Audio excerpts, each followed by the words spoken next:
Every time you load a web page, send an email, or check a bank balance, your data passes through interlocking rings of trust.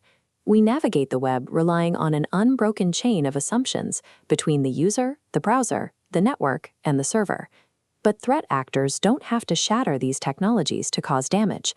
They simply lie to them, weaponizing the rules of the system by feeding it unverified inputs. To see how this works, we have to look past the interface and descend through the 4 distinct layers of network architecture, starting with the human mind and ending deep inside the cloud servers.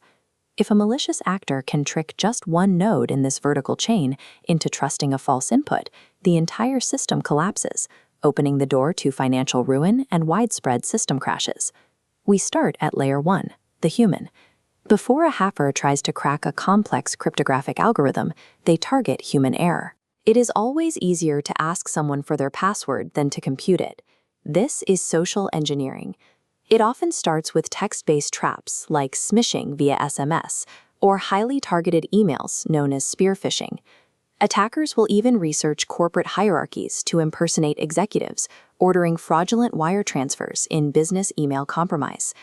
Then there is vishing, or voice phishing.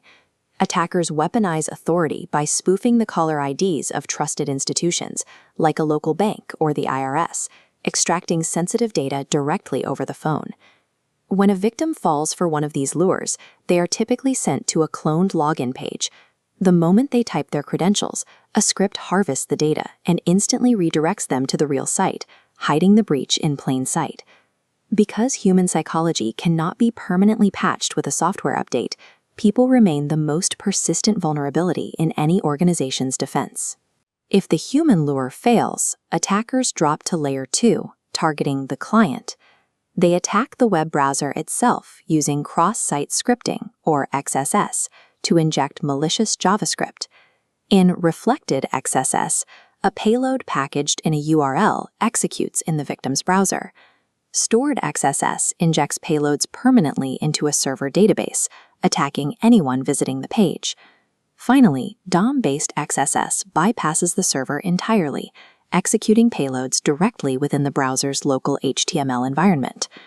Regardless of the variant, a successful XSS execution allows an attacker to steal session cookies.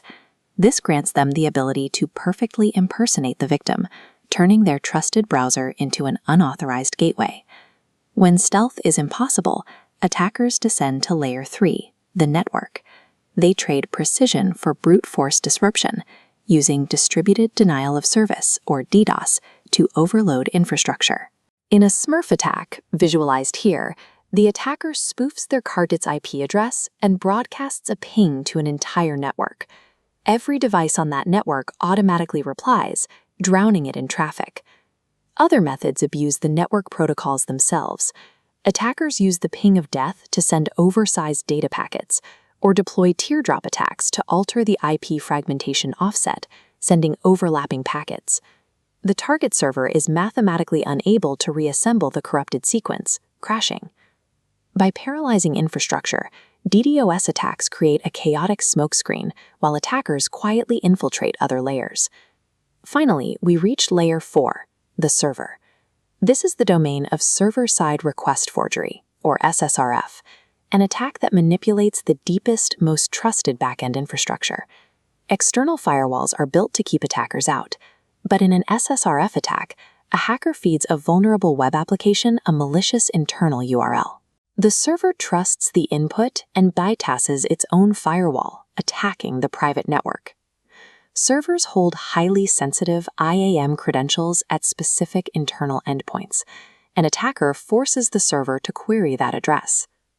In blind SSRF, the attacker injects URLs linked to external systems and listens for delayed pingbacks to map the internal network.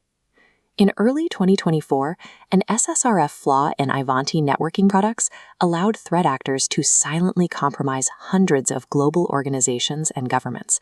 This massive breach prompted urgent security directives from agencies across the entire European Union.